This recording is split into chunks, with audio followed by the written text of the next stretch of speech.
I mean, life is a growing process. And it's so difficult sometimes, especially when you don't have anybody to talk to, because you're in your own mental. One of my boys, Keon Pearson, he is IBF pro and stuff like that. I played football with him growing up, and just seeing him just grind and putting up motivational things. But at the same time, he says he deals with mental stress, mental issues in some sense. I mean, I don't know too much, but he came out about it and talked about it, and I was just like, wow. Because, I mean, it takes a lot. It truly takes a lot, especially for a man, but let alone. Welcome back to Tiff Talks Podcast. I have a very special guest for you guys today. We have Cortez Broughton. He plays defensive line for the Los Angeles Chargers. He was drafted 242nd overall by the Chargers. Cortez attended the University of Cincinnati, where he majored in operations management. He ended his collegiate career with 49 games played, 155 tackles and 43 solos, 10 sacks, 11 passes, defense, an INT, a forced fumble, a recovery, and a blocked kick. Twice recognized with All-American Athletic Conference honors, earning first team as a senior and second team in 2016. While he grew up playing football, Cortez has also played baseball and ended up playing in the 2009 Little League World Series at just 12 years old. Representing the Southeast region for Georgia, Broughton and his team made it to the semifinals, where they ultimately fell to the eventual 2009 champs in California. And I know there's so much more. He's going to be dropping some fire on here for you guys. But Cortez, welcome to the podcast. Thank you so much for having me. I'm ready to get started. So. Yeah, I love that. So I want to hear a little bit about your background. I mean, I heard all the amazing nuggets, but I want to hear how you grew up, and then also, you know, how you got into the NFL. I grew up in a small country town, Warner Robins. Kind of grew. It was the Air Force Base, Warner Robins Air Force Base. I think it's like the fourth biggest in the country. After that, I grew up playing sports my whole life. Schooling was a big thing. My dad really pushed. My mom really pushed. Went to church religiously, literally religiously went to church.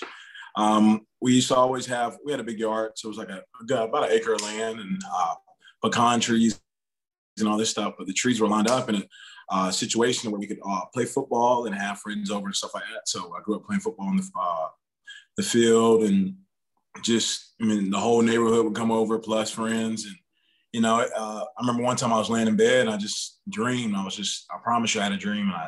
And it's crazy because I knew it was a powder blue. And I just thought about playing football one day, and all of a sudden, boom, I'm here. And I mean, I played baseball and basketball growing up. I have two older brothers. I goes 24, 25, 26. So we're like one after another, and I'm the youngest. Then after that, I parted ways and went off to the University of Cincinnati. They actually offered me. Then I went up to the school to accept the offer, and then they took the offer away. So then the day before signing day, they gave the offer back. I was looking at my dad, and he said, I'm not going to tell you what to do or where to go, but if you go up there, play with a fire. And that was one thing that I did, and now I'm out here in California.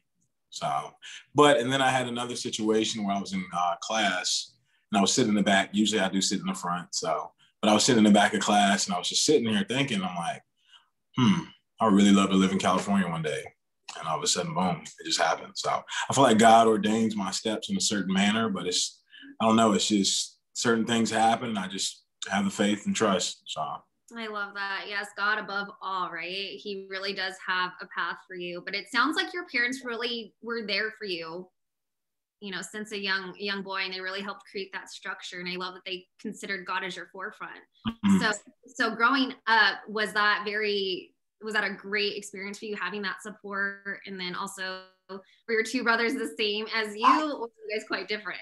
Well, they kept me tough, let's say that. But yeah, having that background kind of, I mean, it just gives me some, in a sense right now, especially right now in my life, more realistic code, and just having that code to go by, and those guidelines and having lines that I just won't cross, in a sense, because, I mean, a lot of things come to you or come to me now more than ever. And I mean, it's just, now that I see it, it's in my response to be like, hey, is this truly for me? You know? And I would always fall back on my faith. And don't get me wrong, I mean, I do mess up, I do make mistakes, but I mean, I know that God's there for me. And I mean, it's just knowing that concept, that having that faith and that moralistic code to stay by, that's something that I truly stick to. So, Cortez, how old are you? 24. Beautiful. I love that mindset already. I love that. So, okay. So I am going to bring in Seth Karlins. So Seth is a dear friend of mine. He's also the founder of Guru Sports Management and also your manager. So Seth, what's up, brother? Welcome.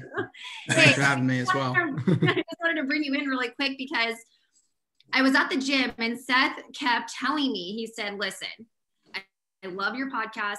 I love where it's going. And we're going to get real raw and juicy because, yes, you have a great story, but we're going to pull some stuff out. So there's more to you, Cortez. But that's what's telling me. He's like, listen, behind closed doors. Sorry, Seth.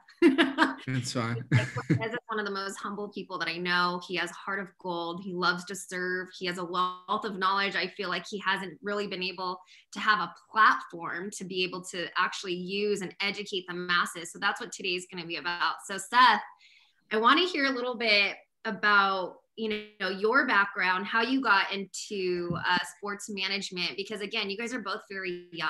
And I think it's so inspiring to start showing, especially our millennials nowadays, that hard work does not just not hard work, but success doesn't just knock at your door. That a lot of hard work goes into all of this, and to become a professional NFL player and to become, a sports manager at, again, just the age of 27. And then the mindset that Cortez already has at 24. We'll dive into that in just a little bit. But I want you to share with everybody how you got started, and then also how you see the potential in Cortez and how we came about with everything.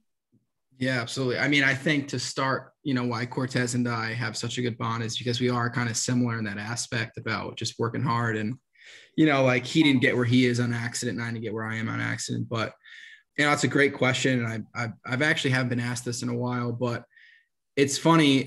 So I was working a regular 9-to-5 job doing, tech sales. And it's funny, another podcast that I listened to with Gary Vee, and, he kind of rambles a lot and people have their indifferences about him. But at the end of the day, something I took away from him is like, if you want to go do something, right, like there's no secret recipe for it. There's no, you got to do it this way. You got to do it that way. It's like hard work. And it's like, eating dirt, as he'd like to say. That's one thing I took away from it. But I really, I started Guru Sports from nothing. And I had 3 friends that I went to high school with from Boston, Matt Barr, Jamie Carey, and Rocky. I'll throw them a little shout out. They helped me get things going. But essentially, like, I worked for free for a year.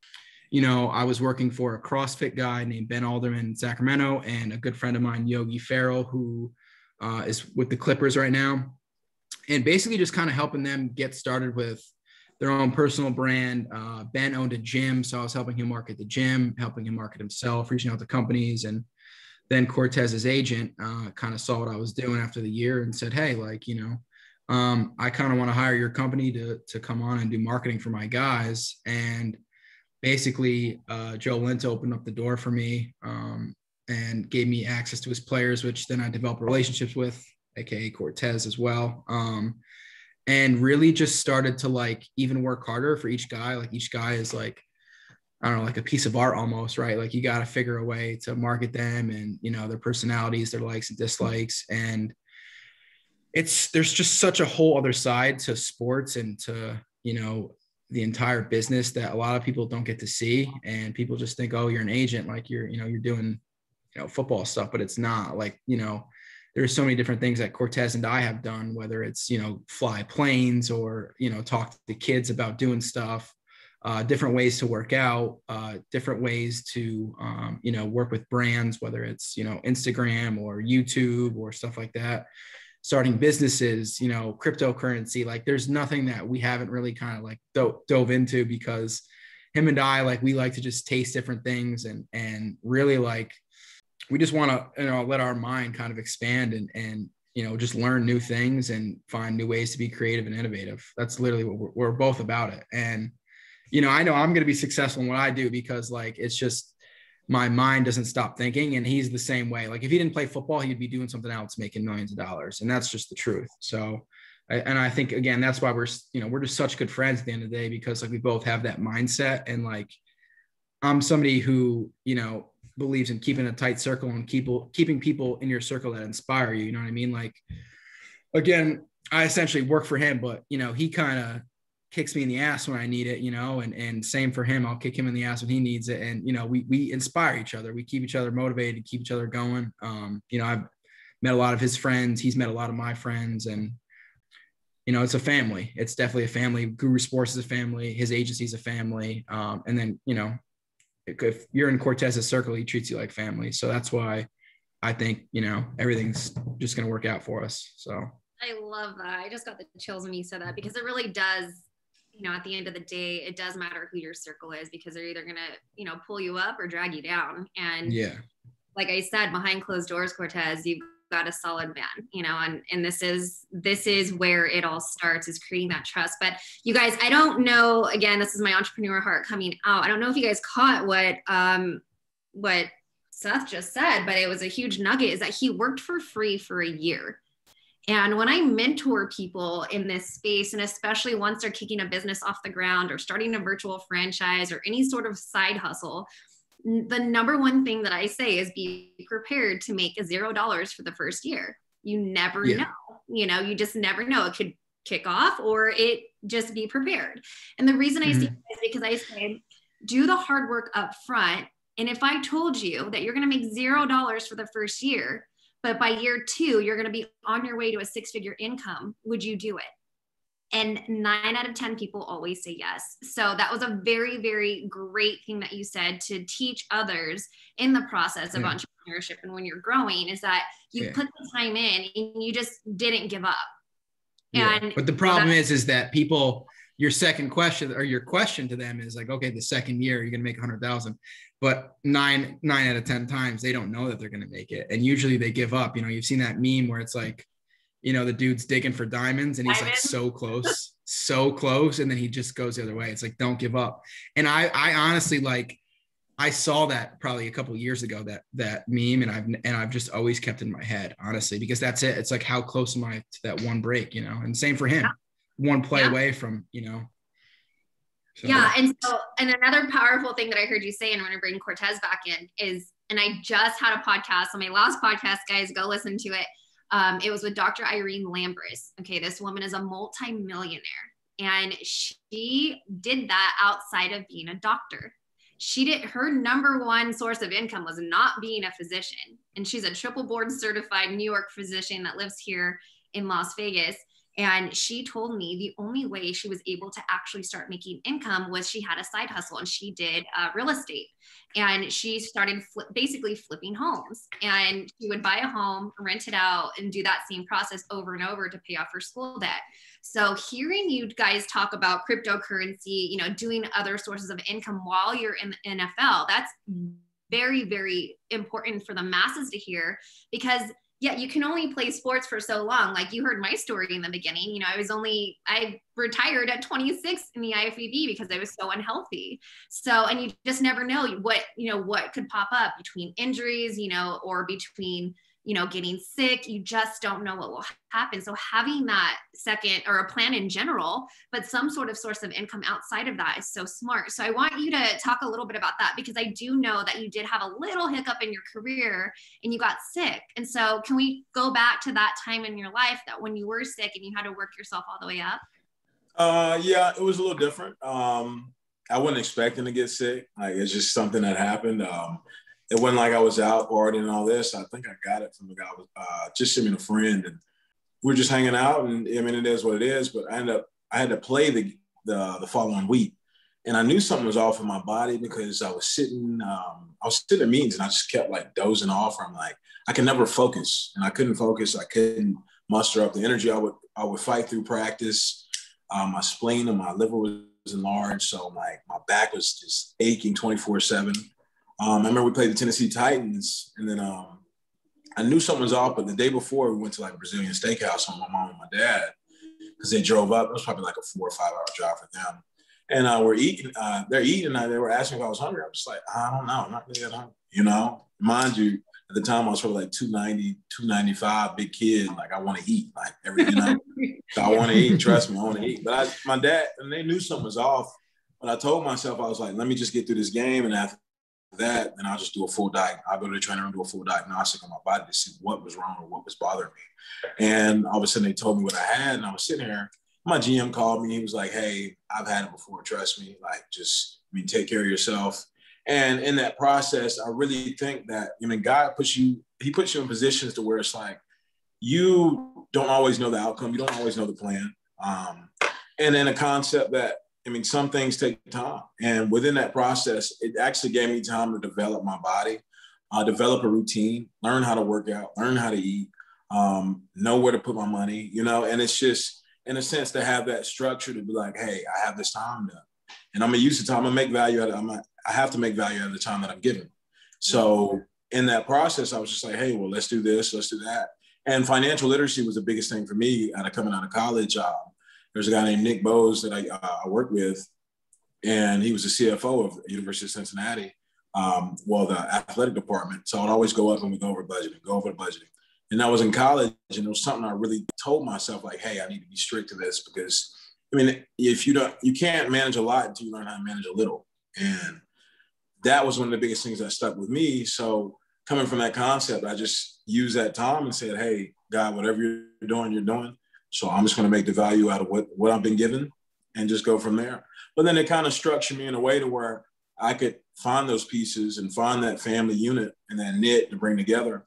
And a lot of times they say, hey, the people you work with don't make them family, don't make them friends. But at the same time, for me, I think of like Jesus Christ and his disciples. Yes. And I'm not saying I'm Jesus Christ, but I think of him and his disciples, and like we follow, we want to be like Jesus in a sense that, his disciples went out and did his work for him and spoke his word. But in a sense that, I have my group and my close-knit group, and it's that I would rather them be family and I could speak to them like, hey, this is what I really need. But if you're not, and it's just to be straight honest, because I'd rather be close to you and actually have a bond rather than just working and saying, hey, yeah, all right, do this, that, and yada, yada. And that's something that, these are lifelong relationships. Right. For things that grow and grow and grow into something that we can't even imagine right now. So just being able to bring together and craft together all those things in a sense that, God just placed down in my life, it kind of works out. And that's why I sit back, and I never sit back and if somebody asks me, well, if you go back, what would you do? What would you change? I wouldn't change anything, because in a sense, if you go back and change, you're not going to learn or grow from that, Yeah. So putting me in that and being in the heart of it is helping me grow through those processes and understand those processes so that I can bleed and pour into somebody else's life to say, hey, this is what I've been through. You don't have to take my knowledge, but at the same time, I want to give you my knowledge. Yeah. So I love that. So nuggets all over the place. So we're going to backtrack a little bit. So if you're open to it, can you let everybody know what you had so that way we can talk a little bit about that too? Yeah, I had mononucleosis. Okay. So how long? Okay, perfect. And that's super common, you guys. You can literally share a drink from someone and it's game over, okay? There we go. Yeah. So, let me just tell you, how many weeks were you out? And then what did you do to kind of restore your health back? And I remember one of my boys in high school had it, Clay. So he's about to get married, actually. So congratulations, Clay. Clay. But actually, I probably spoke too soon. Oof. No, I'm playing.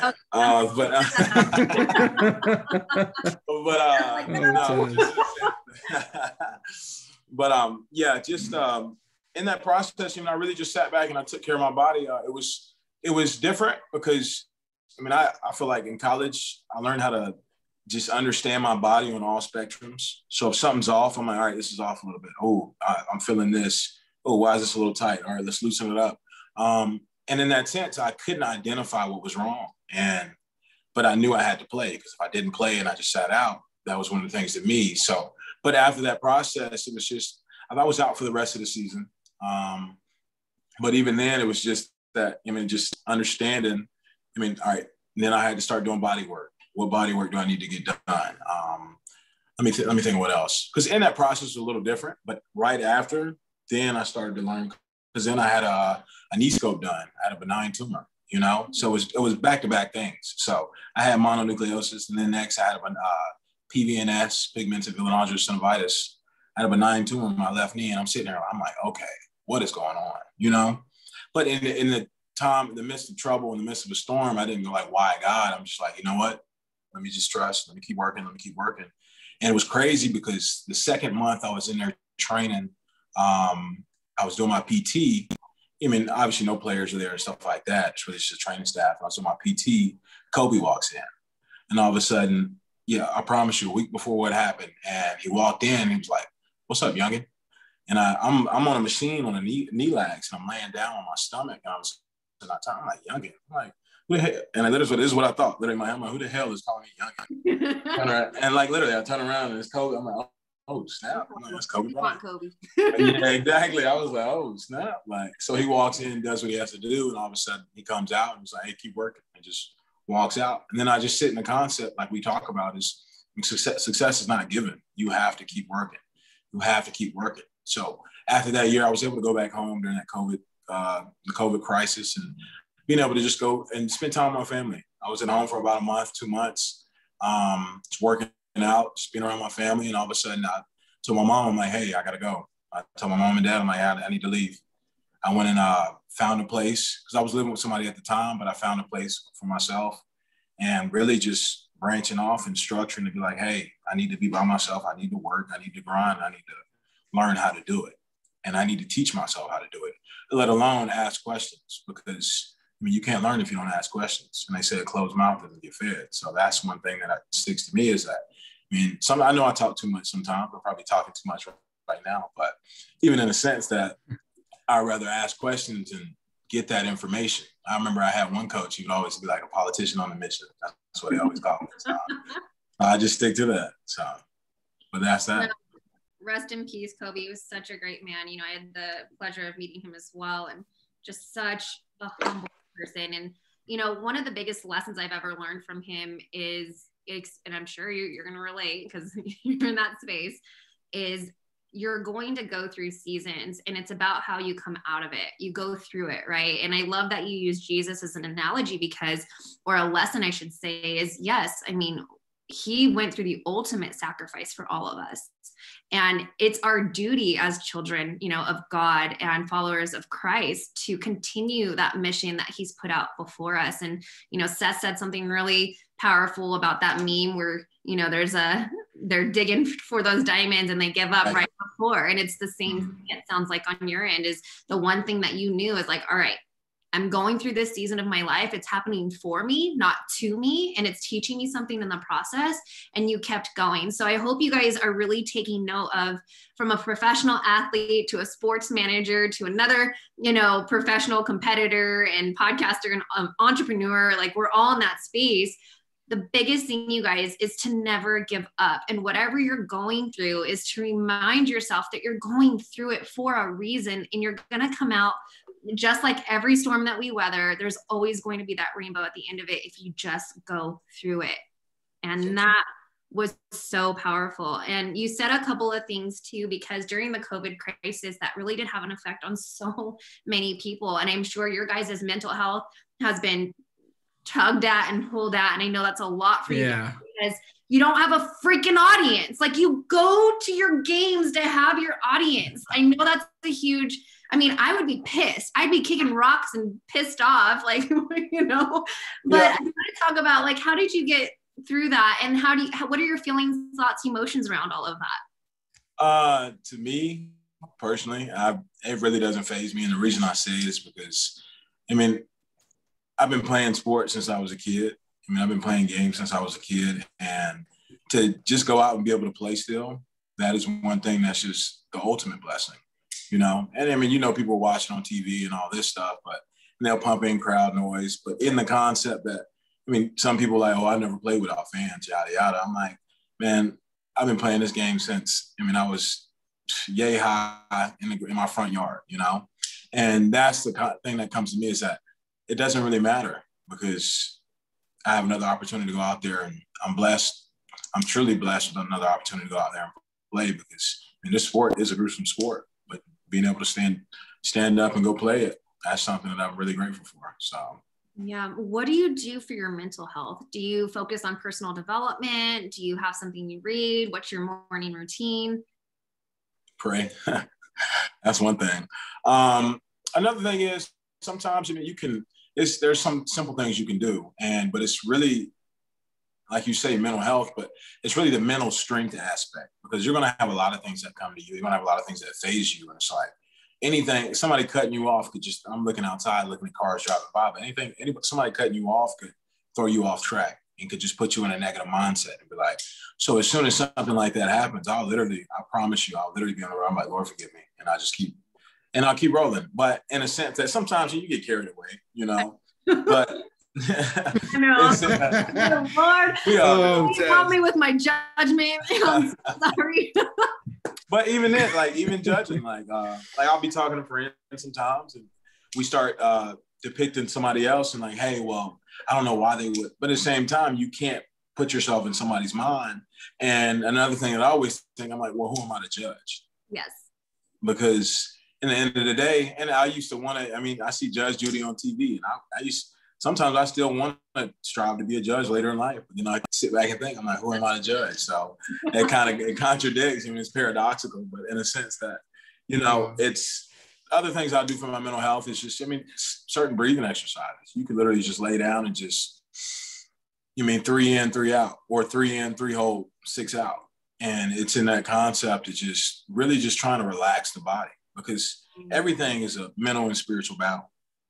And it's all about event plus response equals outcome. It's all about how you respond. You can't control the event, but you can control the response.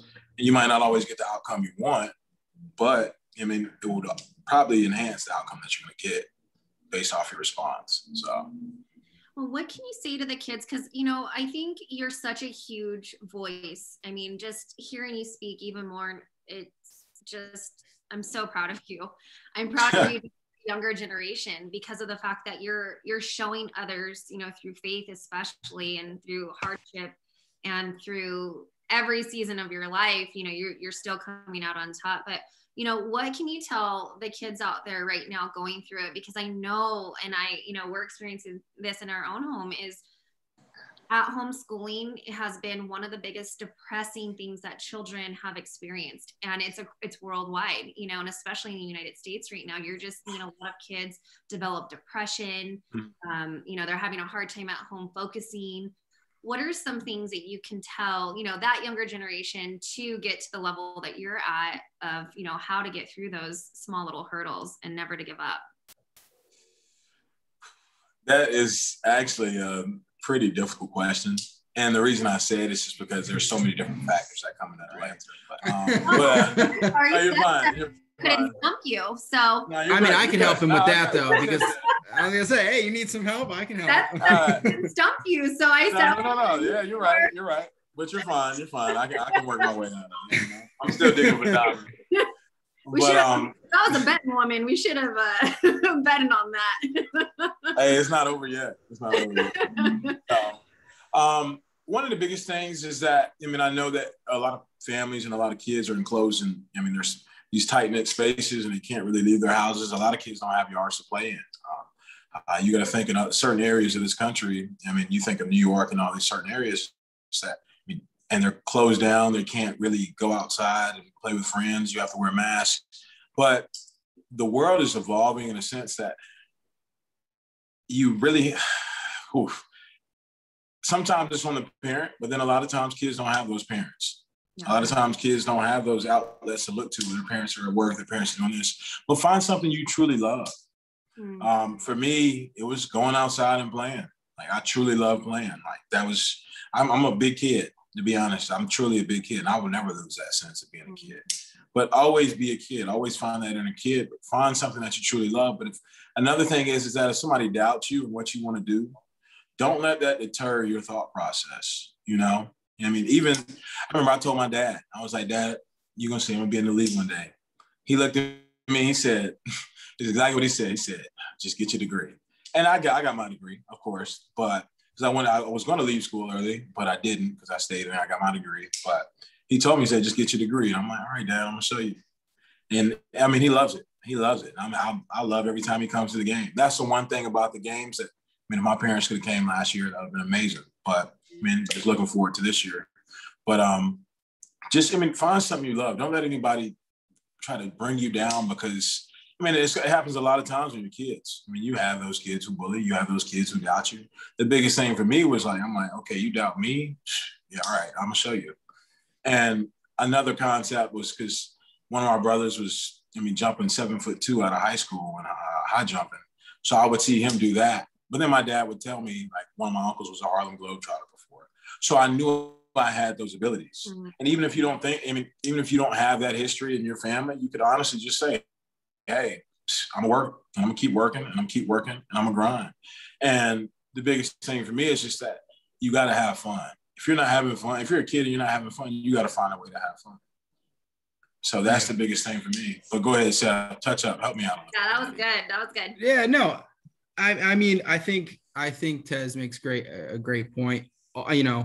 It's tough because of the whole Corona thing and staying inside. And I think that is tough for anybody. Like, I don't think there's one person that I've talked to this year that hasn't been like, yeah, like this has affected my mental health, like staying inside and whatnot. It's nobody is used to it, right? Like I didn't quit my job that I got to work from home every other day to sit home all day and like, talk to athletes on the phone and do that stuff. Like I wanted to travel and go to games and stuff.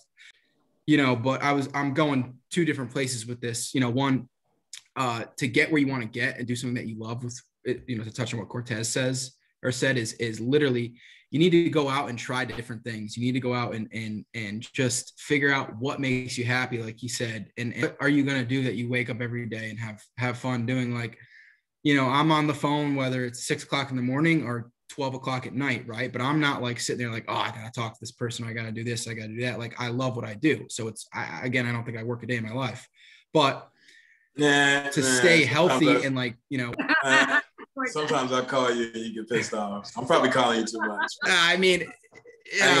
You never call too much.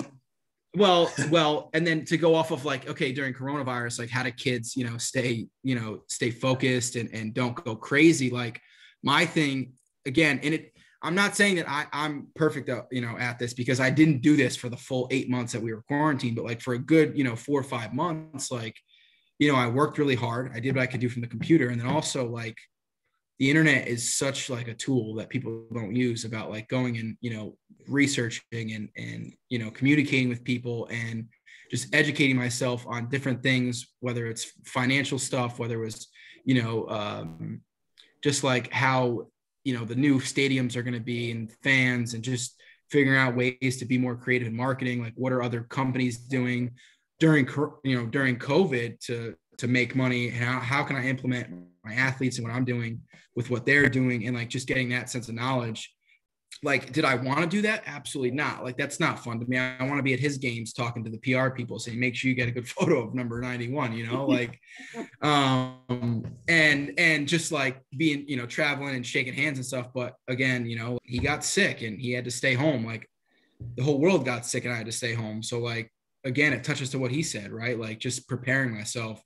I educated myself on cryptocurrency from the ground up. I knew nothing about it. And now I probably know 25% about it. There's still so much I can learn, but like, I feel like I have this whole new obsession with making money in cryptocurrency and getting my finances in order and just taking the time to better yourself. Right. And it may not be the prettiest, it may not be the best, but like find some sort of light in doing it because people could look at this in two ways as an excuse as to why they didn't do shit or they got better, and I'd like to say that I got better physically and mentally. So yeah. That's where I stay on this.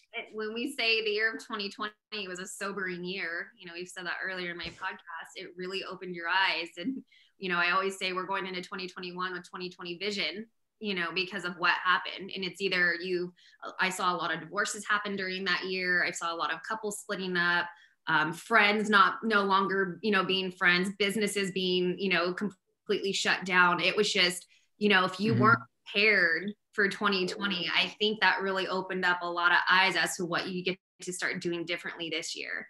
And I hear you saying multiple sources of income, doing the best with what you have. And, Cortez, I want to bring you back into that, because is that something that you're also doing as well?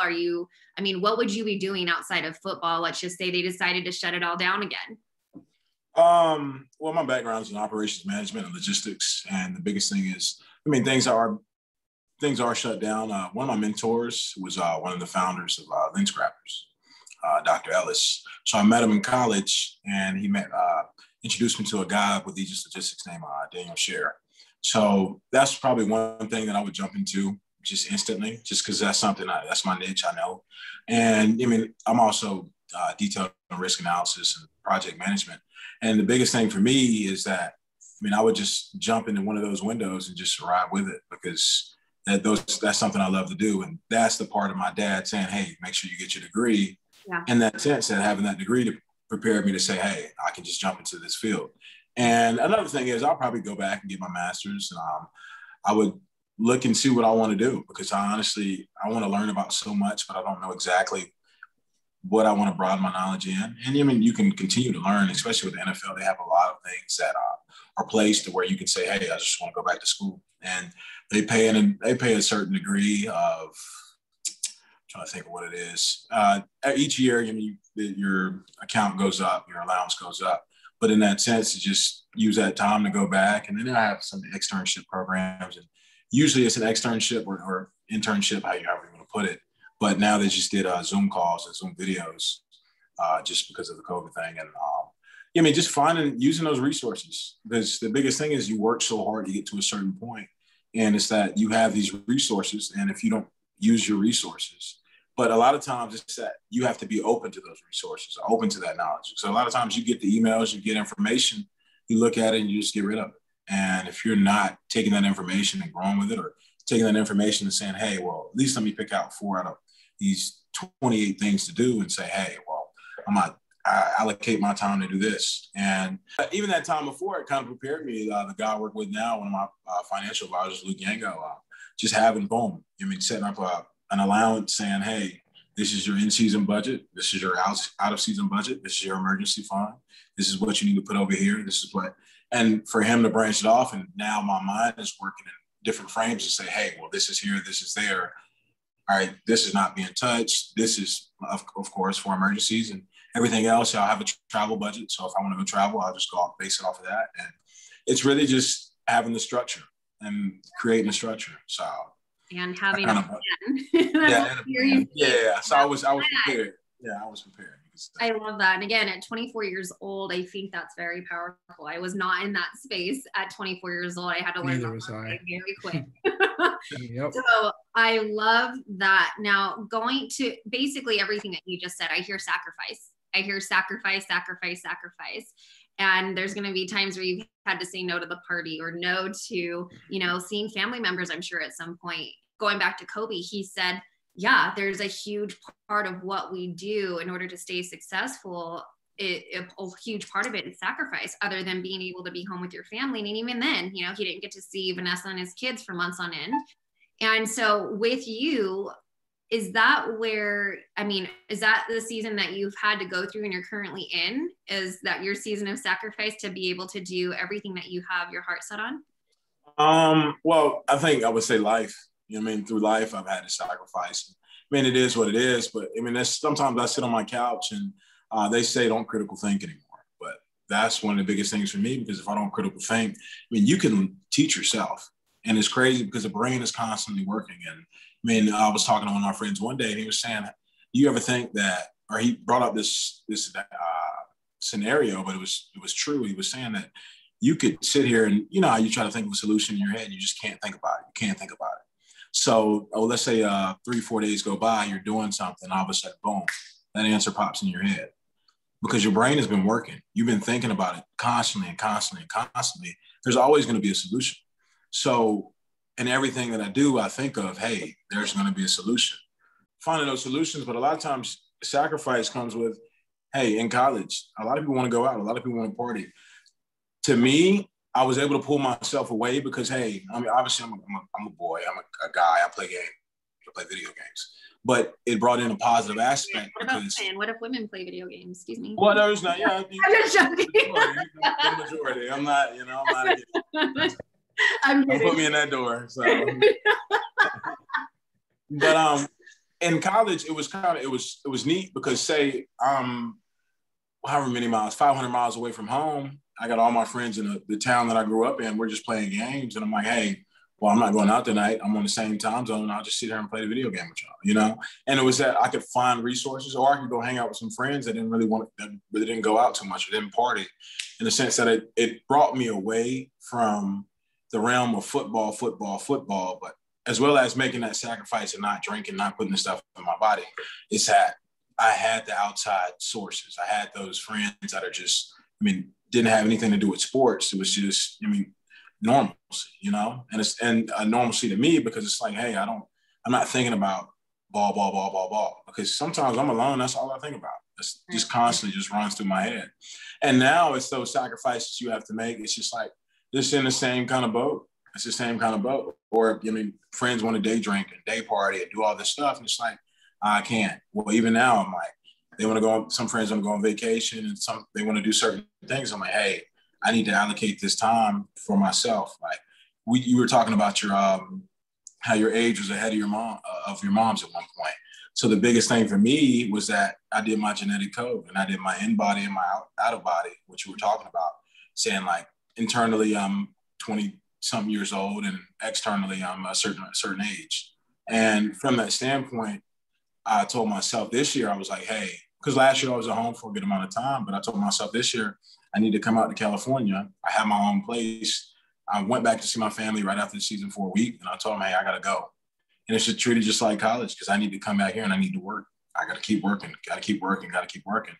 Because then another thing that hit my brain was that, people that play you're in the Super Bowl, you're in February, If I'm done in January, I still got a whole month to make up for it. So I was like, well, I'm gonna go home for a week just to see my family. But after that, I'm gonna come back and start working out, because in that concept that those are the sacrifices I have to make. And obviously I can be around my family 24/7, but I chose not to, because I know the structure that I needed. And back in the South, clean eating and all this stuff. There's a lot more fried food. In California, you have a lot more healthier options. Plus my neighbor's a chef. So I'm telling you, it's so weird. I promise you it's so weird, but I always go back to it and how God works out, and it kind of just gives me chills. But in the sense that literally one of my neighbors is a captain for Alaska Airlines. Like I hang out with him. Oh yeah, seriously, I hang out with him probably 3-4 days out of the week if he's not going. One of the best guys I know too, Tiffany. Guy. Yeah, John. Let's give John a shout out. We need to give John a shout out on this Big podcast. Mo. Yeah, Mo, Bahar, Jamie, all of them. I keep going.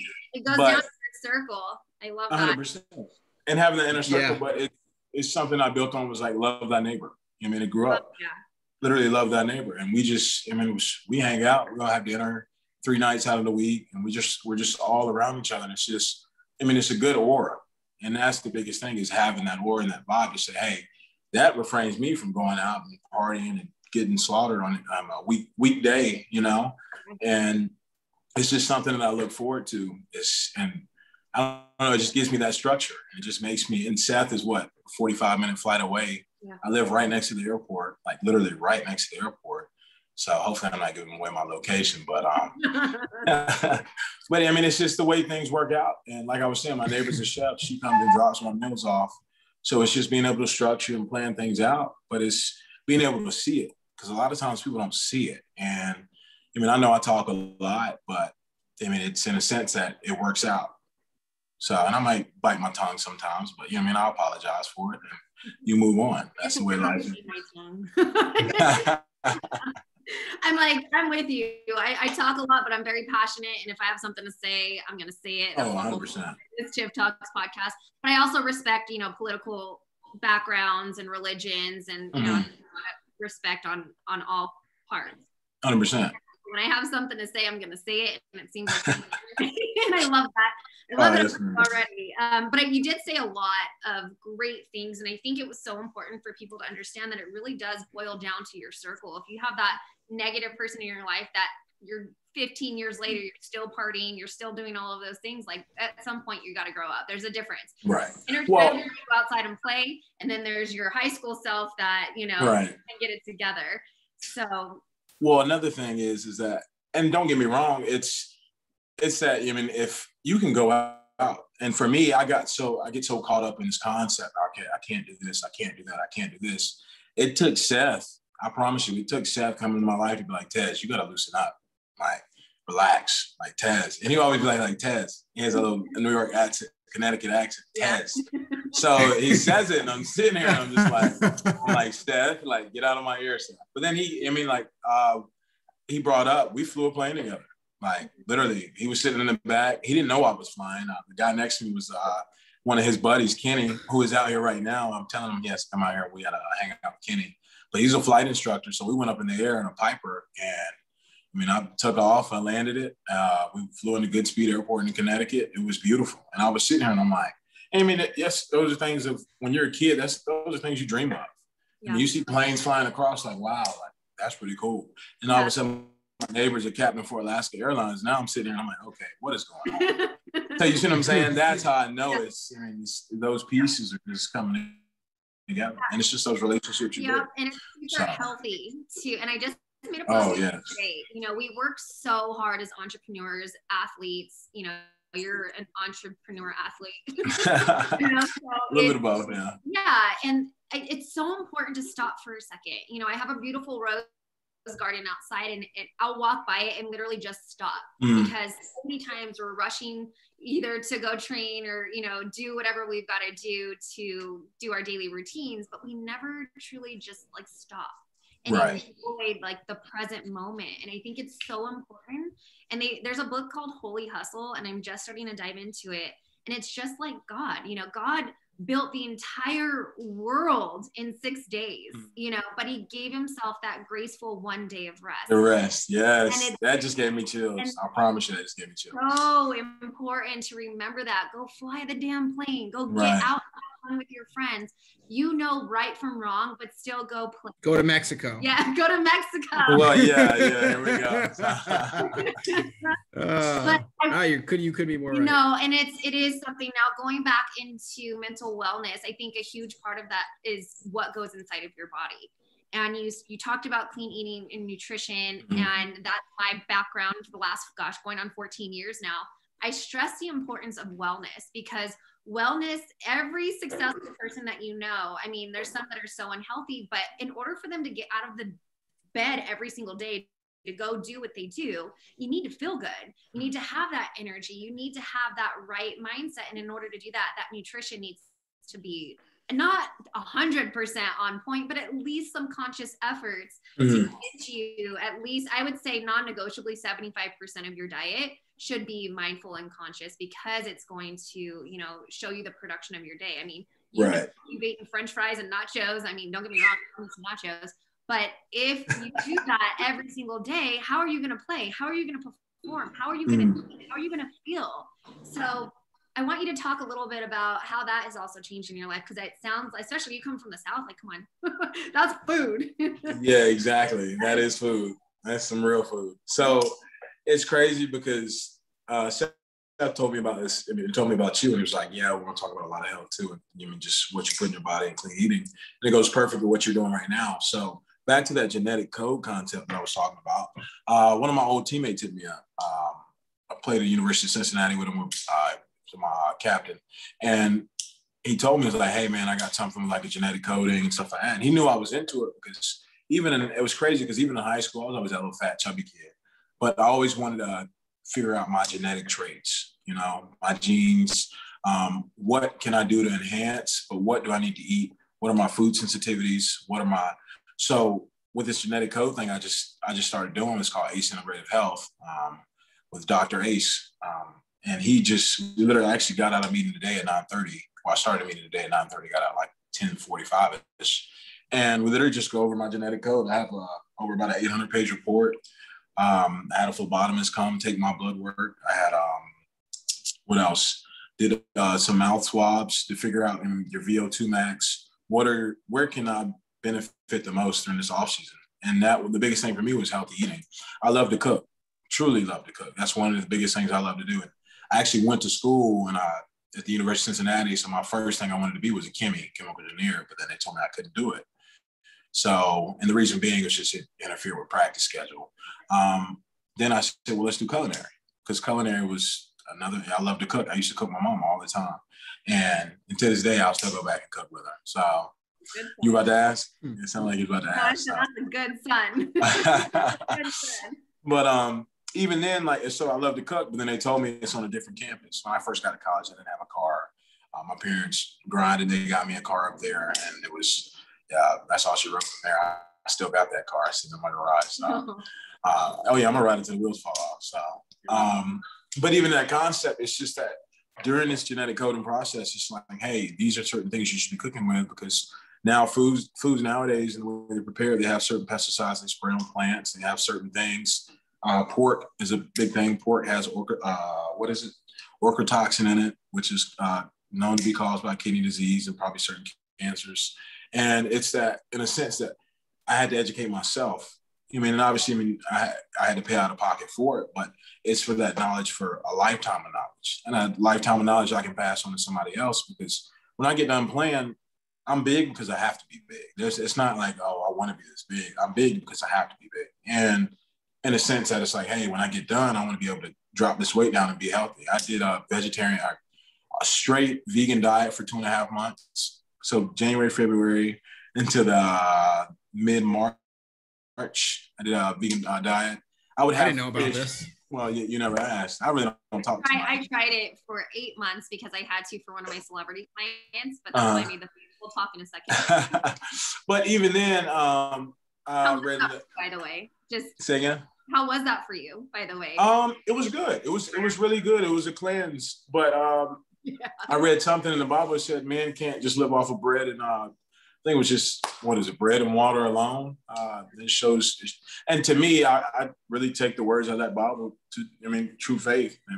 And in the sense that it's like, hey, well, obviously, I need meat, I need fish, for my body, but in the sense of the way it's prepared and the way you get it. So now it's that I look at like milk in general. I don't just drink regular milk. It's more A2 milk from an A2 cow rather than having like whole milk or 2% milk. There's a lot of certain things that I look at differently, but the diet was really good because it was able to cleanse me. So now when I do my detox, which I'll start Saturday, it's probably an 8-day, 9-day detox. And that's when I'll just do straight vegan. I won't eat meat. I won't eat fish. I won't eat chicken. And I'll consider those in the meat category. But it's just that now that I know how my body's working, and just to push out pesticides, push out bacteria, or parasites, not pesticides, I'm sorry, but push out parasites. And then just in a sense, because there's so much food that's mass produced in this country that people don't really see it. And a lot of times, and they're not going to tell you, obviously they're not going to tell you what these foods are being sprayed with or what these plants are being sprayed with to preserve them so that they can make money. It is what it is. But it's so hard for the average human, because to get that knowledge, you have to pay for knowledge. In this country, you have to pay for knowledge. And that's just one thing. And that's something for me. I'm like, hey, well, I need to know what I'm putting in me, because this is a part of my job. This is my body, and my body is my temple. So in a sense that, hey, I need to be focused on what's at hand. And this is something that will carry on for a lifetime and I can pass down for generations. Yeah. Plus it's my own genetic traits. And I went to FedEx and printed out a whole book. The book I printed out was like a 400-page report. So I printed out my 400-page report, and I still have like another 400 pages to go through, but I'll get around to it. So yeah, no, there's so much education in meat alone, and this is why I went to be a vegan myself. There's even and I can go super scientific, but I'm gonna keep it like layman's terms for everybody. There was this woman, and she put it on TikTok, a piece of pork. And I'm glad that you brought that up, because I was like, I will never eat pork as long as I live. She poured something on it and then started crawling out. Yeah, I saw it. But then it comes to a point to where it's like, hey, not all pork is like that. No. But she must have went to like I don't know, a Dollar General, got some pork. Most people right now, it's unfortunate, but right now they have to buy whatever they can to feed their family. That is true. That is so true. And I forget about it. Yeah, that's true. Yeah, especially with how bad foods are, because I get the reports every week, you know, when COVID hit with the FDA, we're only able as nutritionists, when someone has a genetic issue or an allergy like celiac disease or anything like that, right, to be more hyper aware during these times, because they cut down their employee staff with approving foods and getting it through the system. So what does that mean? They said that they were approving foods at 60%. So 40% was coming from the unknown for a very long time. Right. So we as nutritionists just had to know that. During COVID, they said, unfortunately, due to the shortage, they had to flip the numbers. So 60% was coming from unknown, 40% is known. And that's scary, because our food was already pretty damaged as it was, because like you said, feeding the masses. I mean, we're a herd society right now, and I'm pretty sure you can agree with that, is we're literally feeding people what we can. And so now I'm thinking about the general masses. So yeah, of course she went and got that pork and just did that, but that's what 99% of the world is eating. That is true. That is so true. It's so fortunate to be able to, you know, get that right type of nutrition and that right type of meat, where again, like going back, I was looking at organic prices, and even organic foods, like there's some things you're really questioning, because it's like, all right. Is it truly organic? And the reason, and now is that the FDA, they can slap organic on certain things, and truly, like you said, it doesn't have to be organic. There are certain clauses they can, slip in there, and they just pass by it. And now when I go out and eat, when I truly like get up, go out to eat, it's that I sit back and I look at certain foods. I remember I went out to, there was a place out here in this restaurant, and I went out to eat, and I was just like, I just couldn't fathom. I ordered like steak and eggs or something. I just couldn't fathom eating it. I looked at it, and I was like, hey, you got to send that back, or, you know, because I didn't want it. And not in a negative sense. I was just like, I just didn't want it. I'm like, well, you can give it away, like, but I'm not going to eat it. I don't want to pick at it if I'm not going to eat it. So one of my boys took it, but yeah, and I came back from Costa Rica and went to Bali 2 years ago. You know what organic foods are supposed to taste like. I mean, I literally watched them grab it from a cage, pulled the chicken over. I was like, okay, whoa. But that's, you know, that's like, real. Yeah, that's a real deal. That is real. Real deal. That is real. Even down to the fruit, you're like, it just tastes different, even our organic fruits. And so when we came back into the States, like we immediately had to go to places that we knew that were fresh foods, because our palates were already in that state that when we ate organic food here, when we bought it from a grocery store, it didn't taste the same. And so that's some, you know, super powerful. But I will say, you know, during a time like now, I can't believe I'm going to say this, but being a vegan and helping your body detox of some of those, you know, pesticides, the unknown, doing your best, that's going to be a little bit better of a source. You can get a lot of protein from beans. There's beans, tofu, other options. But it is something where I love the fact that you're doing 1 week of that, because you're getting that out of your system for a little bit. And, you know, for eating clean, is there a routine that you follow, or is there like a diet or are you just doing based off of your genetics? So now it's more based off my genetics and what my body. So they did my food sensitivities, and you have these IgGs and you have these IgAs, and the IgAs, let me not be wrong, but IgG is a systemic response, IgA is an innate response, or vice versa. And IgG is a systemic, I believe. And the reason I say that is because you have IgGs that come out and they start to fight the inflammation in your body. Right. And having this inflammation in your body, for me, especially when I'm training, I'm working out, I want to find ways to get this inflammation out so that I'm not, all right, well, why is my knee a little sore today? Or why is my shoulder like a little tight? Or why is this? Because it goes to your joints. And being able to do it now and understand my body and being able to truly put those certain foods in. But now for me, it's that I would do, and I'll have those, the detox, the binders and all this stuff to really flush out. But for me now, a regular week is me texting Ashley Monday or Tuesday, whatever day, Sunday, and just saying, hey, this is what I want for the week. And she'll drop it off, and I'm just crushing a bunch of food because I have to eat. It's not in the process where I'm like, I can just, it's a part of what I do. So, I mean, maintaining the weight is a part of what I do, because when I train, I want to train at a certain weight. Then I want to gradually add weight on throughout the season, or throughout the off season, because when you get in season, it's really hard to maintain that weight. So, you might work down, but you take off some of that weight, take off some of that stress on your body, and then you start over. It's just a cycle, and it just keeps going. And for me, in my off season, I like to be light. Like, I like to be able to just float like a butterfly, sting like a bee, Yeah. But shout out to Muhammad Ali. But in a sense that I like to be able to just feel free, in a sense, because I know I'm gonna have to put that weight on. I mean, that weight adds stress to your joints. It adds stress. It truly does. I mean, a lot of players talk about it, especially ex-players. They talk about, hey, this is why I lost all this weight, because I mean, it really does a lot to your body. And what you put in your body, like you say, is one of the biggest proponents. Because, I mean, it's going to come out somehow, some way. Exactly. And I'm not talking about a stool sample. I'm talking about performance. I'm talking about lethargic. Are you going to be, you're going to have that energy. Like you said, you can't just keep eating the same, like, chips and stuff like that, because you can tell the difference. Now I go and eat certain foods and I'm like, Or I look at it, I'm like, or, I mean, and sometimes I'll tough through it, but then I look at it now like, well, that's not going to benefit me at all. If I eat this fried piece of food, it's not going to benefit me. But then I do have my cheat days, because you have to shock the body. So now, and for me, I can break down carbs in a second. And that's just a part of my genes. It's like, I'm really good at breaking down carbs. So I can go smash a whole pizza and be fine. I mean, I might feel it a little bit from the dairy perspective, but even then it's just like, hey, well, but then I don't do it so much, because it's just like I have 2 or 3 slices. But it's that you don't overindulge, because the overindulgence is where it's like, hey, then your body has a response that, I mean, it's not common.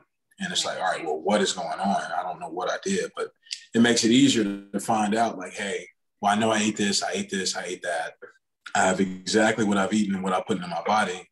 So let's figure out what was it that fish? Was that fish bad? Yeah.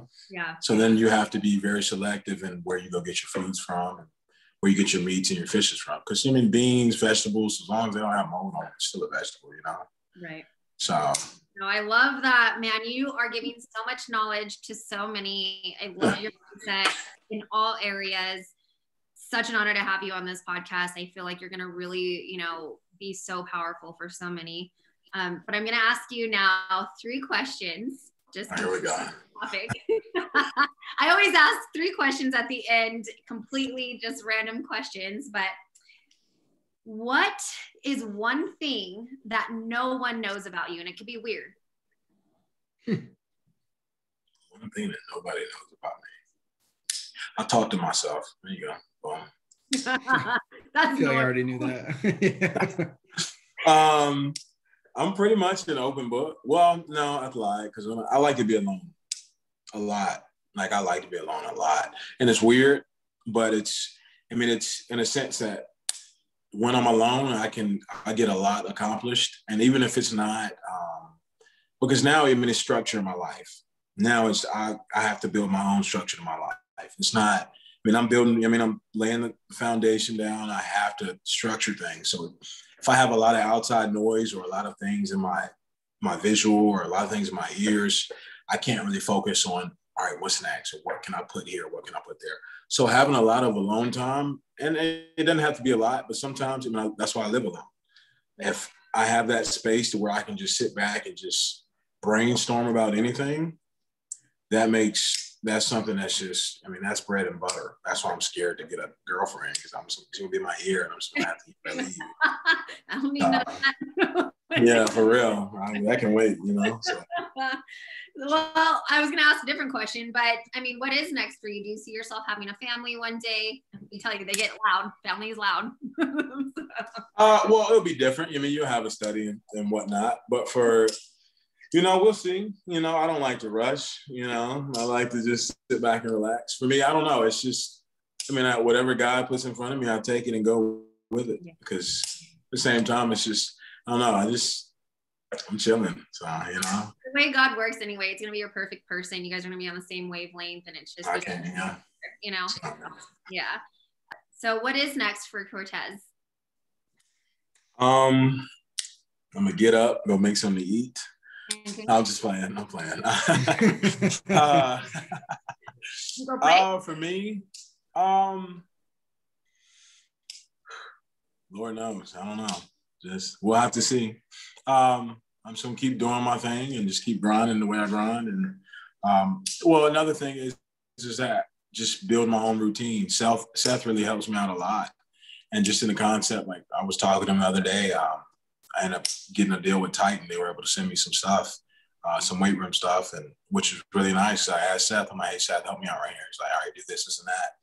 I'll shoot him an email and we'll get certain things done. For me, I really don't like putting myself out there because I'm really like a closed person. Social media hasn't been like a biggest proponent for me just because I'm not really on it too much. But Seth was saying, hey, you got to start pushing out just a little more, just pushing out a little more. And that's probably the next step for me, I guess. But going from there, just being gradual with it, but going at my pace. If I don't want to do it, I'm just like, hey, well, Seth, I'm not really in. Seth is like, all right, you don't have to. But Tez, this will help out and stuff, So he's always there to help. And sometimes he be breathing on my neck, but he means good. He means a lot of good. So I love that. You guys have an amazing relationship, and it shows, again, going back to who's in your circle and how important that is for so much growth in all areas of your life. And, sometimes making those cuts, those draft cuts, if you will, are harder than some, but sometimes it needs to happen in order to have the right people in your corner. So I love this. There's so much more coming for you, and I'm so excited to be along your journey. We'll definitely have you back and check it back in and see how you're doing. But other than that, it's an honor to have you. Thank you. And we'll get this all out to you, and you're going to love it. I just know it's going to be amazing. Thank you so much.